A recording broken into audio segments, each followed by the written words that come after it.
Dit bring ons by die volgende belangrike onderwerp en iets wat ek en jy moet konstant aan aandag gee en dit is bid, bid en bid. Ek en jy moet seker maak ons gebedslewe bly dinamies en aktief en ek en jy soek die heeltyd die Here Jesus en die Vader se aangesig.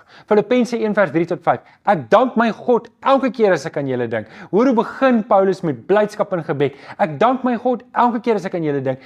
In al my gebede bid ek altyd met blydskap vir julle almal omdat julle van die eerste dag af tot nou toe volhard het en saamgewerk het in die verkondiging van die evangelie. Hoor wat doen Paulus? Paulus bid vir die gemeente en hy bid vir hulle en hy's dankbaar en hy's bly, maar hy hou ook aan bid. En daarom moet ek en jy moet seker maak nie net dat ons eie gebedslewe in plek is nie, maar ons moet seker maak ek en jy het 'n warm lys, 'n hitlist, 'n lys van die name van wie ons bid. Ek het op my lesenaar 'n klomp fotootjies van die mense vir wie ek bid, vir wie ek gereeld bid, mense wat naby my hart is, mense met wie ek 'n pad stap.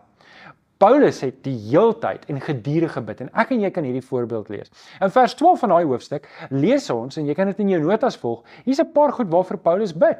Paulus leer ons om te bid en hy stel vir ons die voorbeeld en kyk net na die verse in jou handboek. Hy leer ons om te bid eerstens vir alle mense, vir almal. Hy sê ek en jy moet bidde in alle omstandighede. Hy sê ek en jy moet ten alle tye bid. Hy sê ek en jy moet met dringendheid bid. En ons moet in dankbaarheid bid, maar ons moet ook met verwagting bid. Ek dink nie ons kan die tema en die onderwerp van gebed meer beklemtoon. Ons moet bid.